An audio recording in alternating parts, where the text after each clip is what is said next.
C'est l'image du jour. L'opposition en rang serré est reçue ce 19 avril au palais de Kosiam. Sur invitation du président Roch-Marc Christian Kaboré, les représentants des partis politiques de l'opposition sont allés parler essentiellement du vote des Burkinabés de l'extérieur et du projet de la nouvelle constitution. Le point des échanges à suivre dans quelques instants. Plus de 800 écoles fermées, des centaines d'enseignants en chômage technique et près de 25 000 élèves dans la nature. Voici la situation actuelle de l'année scolaire dans les localités du Nord et du Sahel en proie à des attaques terroristes. Réunis en conseil de cabinet ce jeudi, le gouvernement s'engage à mettre en place des stratégies pour une reprise de l'année scolaire dans les zones concernées. Que compte bien faire le gouvernement? Élément de réponse à suivre dans cette édition. Dans ce journal également, les porteurs du projet Target Malaria expliquent le contenu de leur initiative consistant à lutter contre les moustiques vecteurs du paludisme. Ce projet veut mettre au point de nouvelles technologies génétiques contre les moustiques anopheles. C'est une approche scientifique expliquée à des journalistes qui sont désormais invités à relayer la bonne information sur le sujet. À l'étranger, la Turquie anticipe ses élections présidentielles et législatives pour le 24 juin prochain. Ces élections se tiendront donc un an et demi avant la date initiale. L'annonce des élections anticipées en Turquie a été faite par le président Erdogan à la surprise de nombreux observateurs. Mesdames, Messieurs, bonsoir. Merci de nous suivre. Cela dit, le projet de la nouvelle constitution et la question du vote des Burkinabés de l'extérieur ont été au centre des échanges ce 19 avril au palais de Kosiam. Les échanges ont eu lieu entre le président du Faso et les représentants des partis politiques membres de l'opposition. La délégation de l'opposition était conduite par Zéphirine Diabré qui affiche clairement son scepticisme concernant le vote des Burkinabés de l'extérieur en 2020. Moussa Ouedraogo, Ismaël Sirima. En rang serré, l'opposition politique burkinabé répond présent à une invitation du président du Faso. Les représentants des différents partis politiques de l'opposition ont échangé avec le président Kaboré sur les questions du vote des Burkinabés de l'extérieur. Ils ont aussi jeté un regard sur certains aspects de la nouvelle constitution. Vous devez comprendre que nous sommes dans un processus d'échange afin de faire en sorte que là où éventuellement se posent des problèmes pratiques de mise en œuvre et d'avancée, nous puissions nous accorder. Donc cela fait que je ne peux pas ici et maintenant sur ces deux questions vous donner des indications sur des conclusions auxquelles nous aurions abouti. Concernant par exemple la nouvelle constitution, il est clair que nous devons trouver ensemble la formule pour qu'elle soit adoptée, puisque c'est cela qui va garantir son effectivité. Plusieurs possibilités s'offrent à nous et au gouvernement. Il faudrait que nous nous accordons là-dessus. Il faudrait aussi que nous nous accordons sur la bonne période qui sied pour que cette opération ait lieu, en prenant en compte le fait de savoir si telle ou telle catégorie de Burkinabés seront capables d'y participer. À propos du vote des Burkinabés de l'extérieur, l'opposition dit s'intéresser beaucoup à cette question. Elle soutient même que c'est suite à une de ces requêtes que le dossier a connu des avancées. Nos compatriotes vivant à l'étranger sont des Burkinabés à part pleine entière. Il est important qu'ils puissent participer à la vie de la nation dans le cadre de la prise de décisions qui engagent son avenir. C'est un droit absolu. Cette question est une question lancinante depuis des années, puisque la promesse a été faite depuis fort longtemps. Notre position, en tant qu'opposition politique, c'est qu'il faut finir définitivement avec les faux rendez-vous. Et qu'en 2020, il faut que les Burkinabés qui sont à l'étranger puissent voter et exprimer donc leur devoir civique. Alors, bien entendu, sur cette question aussi, il y a un certain nombre de questions pratiques qu'il faut examiner, analyser, sous-peser et auxquelles il faut trouver des solutions et sur lesquelles nous allons donc aussi continuer donc nos échanges. À la suite de cette rencontre, le chef de file de l'opposition politique annonce que d'autres du genre se tiendront dans les semaines à venir. On reste au palais de Kosiam pour parler cette fois de diplomatie. 10 nouveaux ambassadeurs accrédités auprès du Burkina Faso ont présenté ce matin leur lettre de créance au président du Faso. Des moments empreints d'honneur et de solennité qui traduisent également un nouveau départ dans les relations entre le Burkina Faso et 10 pays dont nous découvrons les ambassadeurs dans ce reportage de Souleymane Sanou et Yarkiteda. Oli Andreas Lindemann sur le tapis rouge de Kosiam. C'est un décalage à la hauteur des enjeux. Lindemann, ambassadeur extraordinaire et plénipotentiaire de la Norvège, vient pour valider son accréditation au Burkina chez le président du Faso. Il aura pour résidence Bamako au Mali, avec pour mission assurer la coopération entre son pays et le Burkina. Peu avant lui, c'est l'ambassadeur Ahmed Hassim Arar de la Turquie au Burkina Faso qui a ouvert le ballet des diplomates à Kosiam. 63 ans, le diplomate turc aura pour base Ouagadougou. Désormais, Miguel Gomez de Aranda représente le royaume de l'Espagne au Burkina. Il a officialisé ce matin par la présentation de sa lettre de créance. Âgé de 61 ans, le diplomate espagnol résidera à Bamako au Mali et va amplifier les relations entre Ouagadougou et Madrid. Nicole Binter est mandatée par le Grand-Duché de Luxembourg pour dynamiser davantage la coopération avec le Burkina Faso. Une coopération riche et qui date de 1960. 6 volets sont concernés et en 2017 par exemple, l'appui luxembourgeois a permis au Burkina Faso de bénéficier de plus de 13 milliards de francs CFA pour les secteurs de l'enseignement, de la formation professionnelle et de l'environnement. La diplomate luxembourgeoise aura pour résidence Dakar au Sénégal. Avec également pour résidence Dakar, Madame Elena Satefoa est l'ambassadeur de la Roumanie auprès du Burkina. Peter Olasek, 6e diplomate, a présenté ses lettres de créance ce matin au président du Faso. Il va représenter la République slovaque avec pour résidence Abuja au Nigeria. Nelson Ocheguer arrive à Kosiam pour se présenter au nom de la République d'Ouganda avec comme assise à Abuja au Nigeria. Le diplomate ougandais est né le 8 juin 1967 et a une carrière de diplomate. Eli Ben Toura est l'ambassadeur et plénipotentiaire de l'État d'Israël au Burkina Faso avec résidence à Abidjan en Côte d'Ivoire. Il aura pour mission de booster les relations entre les deux pays, des relations vieilles de 24 ans déjà. Le nouveau diplomate italien au Burkina Faso se nomme désormais Stefano Lo Savio. Avec résidence à Abidjan en Côte d'Ivoire, il travaillera auprès des autorités burkinabées pour amplifier la coopération qui dure plusieurs décennies. Enfin, le dernier ambassadeur a présenté ses lettres de créance au président du Faso ce matin, Tambira Dia Ravi Tiran, représentant la République démocratique socialiste du Sri Lanka. Basé à Abuja au Nigeria, il a pour mission de donner un nouveau souffle à l'axe Ouagadougou-Colombo. Et puis, sachez que le ballet diplomatique s'est poursuivi cet après-midi au palais présidentiel. 5 autres nouveaux ambassadeurs extraordinaires et plénipotentiaires ont présenté leur lettre de créance au chef de l'État burkinabé. Ils sont de la Namibie, des Philippines, du Portugal, de la Pologne et de l'Ordre de Malte. Faisons connaissance avec ces nouveaux ambassadeurs, avec Urbain Benito Somé et Vincent Tchendrebibo. Suite du ballet diplomatique cet après-midi au palais de Kosiam. Charles Bernard Diosorbe est le nouvel ambassadeur extraordinaire et plénipotentiaire de la Namibie auprès du Burkina Faso, avec résidence à Accra au Ghana. Elle, c'est Shirley Ovi Kayo, ambassadeur des Philippines auprès du Burkina Faso, avec résidence à Abuja au Nigeria. Mariée et mère de 4 enfants, elle a déjà occupé les mêmes fonctions auprès de la Papouasie-Nouvelle-Guinée. Voici Paulo Jorge Pereira do Nascimento, ambassadeur de la République portugaise auprès du Burkina Faso. Il réside à Dakar au Sénégal où il occupe les mêmes fonctions depuis 2014. Bernard Gevel, ambassadeur extraordinaire et plénipotentiaire de l'ordre souverain militaire de Rhodes et de Malte auprès du Burkina Faso. Officier de l'armée de l'air française, il a déjà servi en tant que représentant de la France auprès de l'OTAN. L'ordre de Malte qu'il représente accompagne le Burkina Faso depuis 1978 dans le domaine sanitaire et humanitaire. Il réside à Ouagadougou. La Pologne a aussi un nouvel ambassadeur au Burkina Faso en la personne de Margareta Kasangana avec résidence à Dakar. En tout, 15 diplomates ont présenté leur lettre de créance ce jeudi au président du Faso, Roch Marc Christian Kaboré.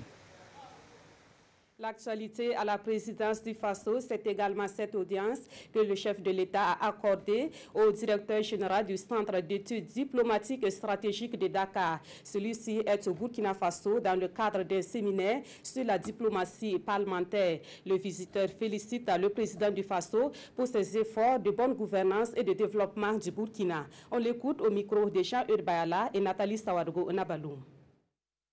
Nous sommes au jour le jour au fait de tout ce qui se passe dans le monde, en particulier en Afrique, le féliciter par rapport à sa gouvernance extrêmement difficile, mais qui lui permet de faire face aux grands défis auxquels le peuple burkinabé doit faire face, notamment les attaques barbares dont le pays a été victime, de la manière de comprendre qu'au-delà des aspects sécuritaires, il fallait prendre des initiatives sur le plan économique et social pour satisfaire les besoins fondamentaux des populations du Burkina et surtout des dispositions extrêmement proactives qu'il est en train de mettre en œuvre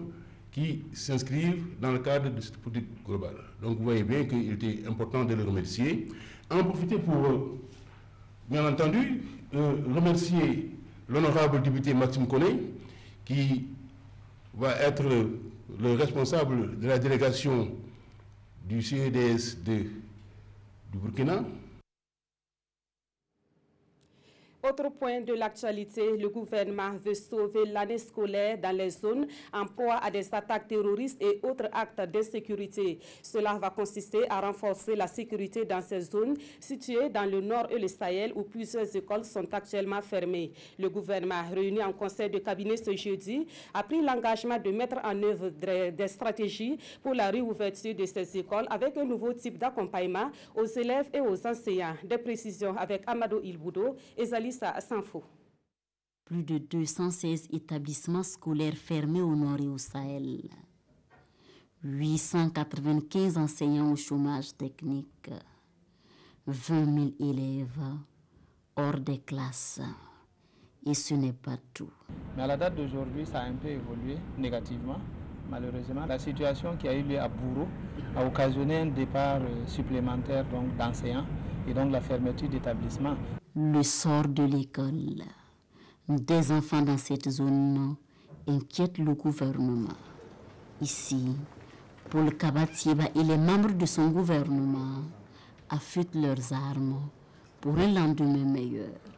Pour ce qui est de la situation dans la région du Sahel et du Nord, en rapport avec les écoles qui sont fermées du fait de la menace terroriste, donc on a un échange a eu lieu autour de son excellence Monsieur le Premier ministre. Et à l'issue de ces échanges, des instructions ont été données pour permettre de faire en sorte que les écoles puissent se rouvrir à travers un renforcement de la sécurité. Mais aussi, actuellement, il y a des questions urgentes comme celle des élèves en classe d'examen, pour lesquels des instructions ont été données afin que nous puissions mettre en œuvre un dispositif leur permettant de pouvoir répondre très rapidement les cours de façon à pouvoir passer les examens dans les mêmes conditions que ceux qui sont actuellement. Donc un scénario a été proposé et des instructions m'ont été données pour que je puisse les mettre très rapidement en œuvre. Mais au-delà de cet aspect, il y a la question aussi de la prise en charge psychologique qui est importante. Le dernier acte qui a ébranlé le système éducatif dans cette zone, c'est celui du jeudi dernier à Bourreau, où un élève a été tué et un enseignant enlevé. À la famille de la disparue, le gouvernement présente ses condoléances. Et à celle de l'enseignant, il promet tout sera mis en œuvre pour qu'il soit retrouvé sain et sauf. Actualité à l'Assemblée nationale. Les députés ont voté ce jeudi un avant-projet de loi sur le permis de conduire. Il s'agit précisément de l'avant-projet de loi portant fixation des règles relatives à l'établissement, la délivrance et la validité des permis de conduire. Ce projet de loi adopté par l'ensemble des députés permettra de mieux sécuriser les titres de transport afin de garantir la sécurité routière. Le résumé de la plénière avec Konsun Koulibaly et Mounira Keri. 3 ans, c'est le délai accordé à chaque conducteur de véhicule au Burkina pour se doter du nouveau permis de conduire. Le projet de loi portant fixation des règles relatives à l'établissement, la délivrance et la validité des permis de conduire est adopté à l'unanimité. Une loi qui vise la réduction du nombre et la gravité des accidents sur les routes du Burkina. Ce projet de loi va nous permettre de pouvoir engager un processus véritablement moderne avec un permis sécurisé. Sécurisé qui va aussi engager notre façon de pouvoir nous comporter au quotidien dans la circulation. Parce que désormais, celui qui détient un permis, le nouveau permis en tout cas, il doit passer par des formations vraiment réelles sur le code de la route, mais aussi il doit être certain que le permis qu'il détient ne peut pas être falsifié et que c'est vraiment lui qui a eu donc ce permis. Tout détenteur d'un permis de conduire doit débourser la somme de 8 500 francs CFA en lieu et place de 12 500 pour se conformer à la réglementation. Une réforme née de la volonté du gouvernement de sécuriser les usagers de la route. En fait, ce que le gouvernement veut, c'est véritablement permettre aux Burkinabés de circuler dans un environnement sécurisé, mais aussi de pouvoir savoir que, quelle que soit la situation, nous devons pouvoir identifier toute personne qui est en situation irrégulière en matière de circulation, en matière de détention de permis, en matière de détention de titres de transport. Pour lutter contre la falsification des permis de conduire, pour lutter contre l'incivisme en circulation et les accidents de la route, au moins 1 500 000 permis de conduire doivent être changés. Et tous les détenteurs de ce document sont invités à s'y conformer. Voilà, il s'agit bien d'un projet de loi sur le permis de conduire qui a été donc adopté par les députés. Et nous restons dans les locaux de l'Assemblée nationale pour dire que le président de cette institution a reçu aujourd'hui l'ambassadeur de la Tunisie au Burkina Faso. C'est une prise de contact entre les deux personnalités qui en ont profité pour parler de diplomatie parlementaire. La Tunisie et le Burkina Faso veulent renforcer cette diplomatie pour mieux répondre aux préoccupations de leurs peuples respectifs. Konsun Koulibaly et Mounira Akeri. C'est la toute première rencontre entre le président de l'Assemblée nationale du Burkina et l'ambassadeur de Tunisie au Burkina. Alassane Ballassa Kandé et Mohamed Kaloun entendent renforcer la diplomatie parlementaire entre les deux pays et ce ne sont pas les propositions qui manquent. J'ai proposé à monsieur le président de l'Assemblée pour booster la coopération en établissant un mécanisme qui s'appelle groupe d'amitié entre le parlementaire tunisien et le parlementaire burkinabé. Dans ce cadre, moi j'ai aussi invité monsieur le président de l'Assemblée pour visiter la Tunisie et pour rencontrer son homologue tunisien, qui serait bien sûr une occasion pour développer davantage les relations de coopération. L'objectif est commun, développer les relations parlementaires entre le Burkina et la Tunisie. Selon l'ambassadeur Mohamed Kaloun, deux pays qui ont quasiment vécu le même destin. Le Burkina à travers son insurrection populaire de 2014 et la Tunisie avec sa révolution de 2011. Dans l'actualité également, le Haut Conseil pour la réconciliation et l'unité nationale fait le point de ses activités à la presse. Il ressort que plus de 5000 dossiers sont en cours de traitement au Ashkroun qui met tout en œuvre pour y apporter des réponses appropriées. Mais les dossiers qui retiennent plus l'attention sont ceux de l'insurrection populaire de 2014, du putsch manqué de 2015 et des policiers radiés suite à la mutinerie de 2011. On en sait plus avec Roger Kam et Nathalie Sawadgo Nabaloum. Sur plus de 5000 dossiers enregistrés, 2 sont déjà au stade avancé. Il s'agit des dossiers des blessés de l'insurrection et du putsch manqué et de celui des militaires et policiers radiés suite à la mutinerie de 2011. Pour ce qui est des blessés, 24 cas urgents sont en train d'être pris en charge. Ils sont aujourd'hui, je peux le dire, dans la phase de ce qu'on peut appeler la phase pré-opératoire pour tous ceux qui ont besoin, qui vont être opérés. Il leur reste à faire, à passer devant l'anesthésiste et ensuite les radios ont été faites, identifier le mal de chacun, identifier de quelle sorte d'intervention chirurgicale il a besoin. Dans la semaine à venir, les premières interventions vont commencer. Tous ces blessés seront soignés sur place à Ouagadougou. S'agissant des militaires et policiers radiés, le président du HCROUN a indiqué que le règlement de cette question a fait l'objet de consultations multiformes de nature à associer toutes les parties prenantes. Ce sont des processus qui sont extrêmement délicats, qui prennent du temps, parce qu'il faut écouter tout le monde. Il faut entendre tout le monde. Il faut avoir beaucoup de patience. Et nous avons entouré ce processus-là de toutes ces mesures, de toute cette attention.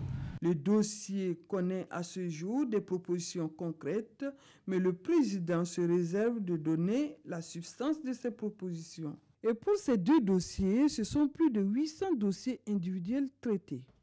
Le Haut Conseil pour la réconciliation et l'unité nationale a pour mission, entre autres, de mettre en œuvre les recommandations formulées par la sous-commission Vérité, Justice, Réconciliation et de créer les conditions favorables à la réconciliation, à l'unité nationale et à la cohésion sociale.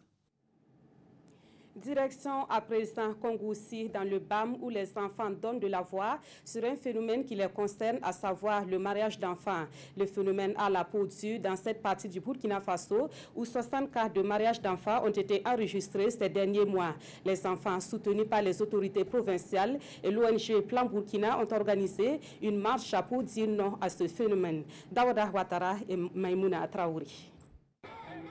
Les enfants de la province du BAM sont dans la rue pour manifester leur mécontentement face à un phénomène qui les touche directement, un phénomène qui hypothèque leur avenir, le mariage d'enfants. Le phénomène inquiète. Plus de 60 cas pour ces 4 premiers mois de l'année 2018. Après avoir arpenté les artères de la ville de Kongoussi, ils sont allés remettre leur message au haut-commissaire de la province, ici représenté. Il n'y a aucun argument qui peut justifier le mariage d'une fille avant l'âge de 18 ans. Et nous disons non au mariage forcé. Nous sommes des enfants et nous ne voulons pas être des épouses. Nous voulons être éduqués. Les autorités administratives, coutumières, religieuses et politiques sont ici interpellées. Nous attendons des autorités, en tout cas des mesures fortes. Et on espère bien que la marche, à l'issue de cette marche, il y aura une feuille de route provinciale qui va véritablement nous aider à combattre, à lutter contre en tout cas ce phénomène qui nuit vraiment à l'épanouissement de la petite fille. L'ambition est d'agir pour que 100 millions de filles puissent apprendre, diriger, décider et s'épanouir.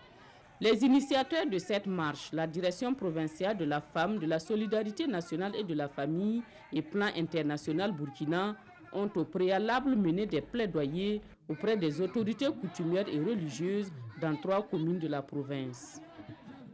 Autant les enfants ont le droit d'être protégés contre les mariages précoces, autant ils ont le droit à la santé. Et c'est ce à quoi vont s'atteler les 29 pédiatres sortis du département de médecine de l'université Ouaga 1, professeur Joseph Kizerbo. En tout cas, ils ont pris l'engagement de lutter contre les pathologies développées chez les tout-petits.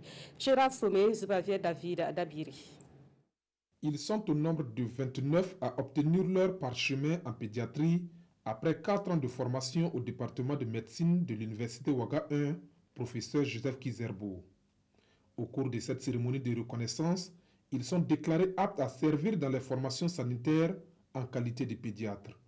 Cérémonie au cours de laquelle des attestations, des kits pédiatriques et de nombreux lots ont été offerts aux impétrants et à leurs enseignants. C'est un grand jour parce que c'est le couronnement de 4 années d'études, fait de cours théoriques et de pratiques. Souvent, nous sommes restés dans les universités jusqu'à des heures tardives pour faire des recherches. Donc finalement, enfin, nous sommes prêts à servir le Burkina Faso pour le bien-être de la santé des enfants. Et ces médecins spécialisés dans la prise en charge des pathologies qui entravent l'épanouissement des enfants ne seront pas orphelins sur le terrain de la pratique. Le ministère de la Santé promet rester à leur côté pour l'accomplissement de leur mission. Aujourd'hui, d'avoir 29 nouveaux médecins pédiatres pour notre pays et notre espace, je pense que c'est des résultats très appréciables. Donc on va les accompagner comme on peut, parce que c'est très important pour le pays d'avoir des personnels bien formés. La spécialité des pédiatres à l'université Ouaga 1, professeur Joseph Kizerbo, date de 2003. À ce jour, elle a mis 134 pédiatres à la disposition des formations sanitaires du Burkina Faso, du Cameroun et du Niger. Et on le sait, les enfants constituent l'une des principales cibles du paludisme, une pathologie dont les vecteurs sont les moustiques anopheles. Dans le but de lutter efficacement contre ces moustiques, le projet Target Malaria veut mettre au point une nouvelle technologie génétique. Les porteurs de ce projet ont convié les journalistes ce jeudi à Ouagadougou pour leur expliquer le contenu de leur initiative. Paul David Bambara, Frédéric Etienne Bassenga. Target Malaria communique sur ses objectifs, ses méthodes et surtout sur les dispositions scientifiques prises pour la bonne conduite du projet. Consortium international de recherche qui vise à développer et à partager les technologies génétiques nouvelles, durables et économiques, Target Malaria, à l'instar de l'Ouganda et du Mali en Afrique, travaille depuis 2012 dans le sud-ouest du Burkina sous l'égide de l'Institut de recherche en sciences de la santé à modifier les moustiques vecteurs de paludisme afin de réduire la transmission de la maladie. Donc ce travail va consister justement à utiliser en fait le génie génétique pour pouvoir modifier les moustiques et faire en sorte qu'une fois que ces moustiques sont sur le terrain, ils puissent réduire de façon drastique la densité de moustiques et avoir un impact significatif sur la transmission du paludisme et donc réduire les cas de mortalité que nous avons dans notre pays. Alors, ce qui est important à dire, c'est que nous rentrons par le paludisme aujourd'hui. Vous êtes tous témoins que le Burkina ne connaît pas que le paludisme. Vous avez les cas de dengue pratiquement qui ont été signalés l'année passée, l'année surpassée. Donc cette technologie que nous sommes en train de développer, à terme, permettra non seulement de pouvoir s'attaquer au paludisme, mais sur le long terme également, la même technologie pourra être utilisée pour nous attaquer aux autres maladies, dont la dengue. Vous avez la filariose lymphatique, vous avez le Zika également pratiquement qui est annoncé par ailleurs. Tout ce travail s'inscrit dans les normes standards internationales reçues Target Malaria. Le projet travaille autour de 3 piliers, l'engagement des parties prenantes, la réglementation et la recherche scientifique. On a 20 chercheurs de rang A. Les chercheurs titulaires rang A, on en a une vingtaine au sein de la maison. Je dis que c'est déjà suffisamment aguerri à cette démarche-là. Et la chance qu'on a, en plus, comme ils ont dit, ce n'est pas des technologies qu'on vient nous donner. Non, le transfert, il est fait pour que nous, nos plateaux, puissent produire cette technologie-là avec nos hommes. Target Malaria travaille sur 2 espèces de moustiques sur 837 présentes en Afrique. Les recherches ne sont qu'à la première phase et sont placées sous le contrôle de l'Agence nationale de biosécurité. C'est cette structure qui pourra, à l'issue de la recherche, et ce, après avoir pesé le pour et le contre, dire si la technologie est utilisable au Burkina Faso.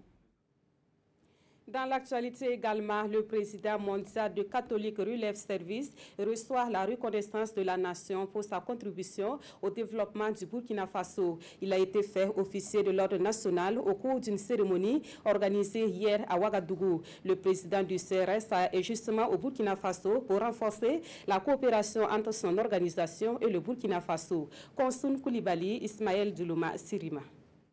Le président mondial de Catholic Relief Service fait officier de l'ordre national.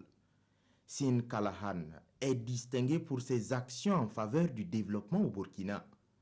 Une distinction bien accueillie par le président mondial de Catholic Relief Service. Cette visite a en réalité 3 buts. Le premier, c'est d'abord de venir voir de visu ce qui se passe ici sur le terrain et de rendre compte à mon retour aux États-Unis du travail qui se fait ici sur le terrain. Et la deuxième raison, c'est aussi de témoigner notre reconnaissance par rapport au travail formidable que notre personnel, nos employés ici font, et aussi le travail formidable qui est abattu par l'Église catholique pour toucher les personnes pauvres les plus vulnérables. Au cours de la cérémonie, le personnel local de Catholic Relief Service n'a pas été oublié.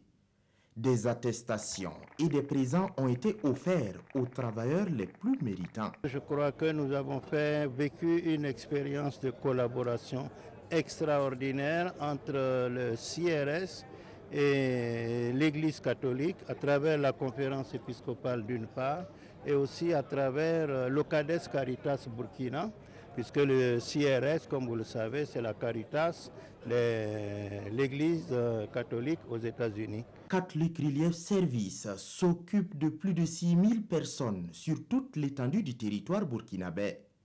Cette organisation œuvre dans le domaine de l'éducation, de la nutrition, de l'agriculture, ainsi que de la microfinance. Actualité à l'étranger, la Turquie anticipe ses élections présidentielles et législatives pour le 24 juin prochain. Ces élections se tiendront donc 1 an et demi avant la date initiale. L'annonce des élections anticipées en Turquie est faite par le président Tayyip Recep Erdogan à la surprise de nombreux observateurs. Des élections anticipées organisées en Turquie. Le président turc Recep Tayyip Erdogan a annoncé ce mercredi la tenue d'un scrutin législatif et présidentiel au mois de juin après l'appel aux urnes lancé par le chef du parti nationaliste Devlet Bahçeli avec lequel il a scellé une alliance. Le chef de l'État compte lever les incertitudes liées à l'offensive militaire turque menée en Syrie contre les Kurdes.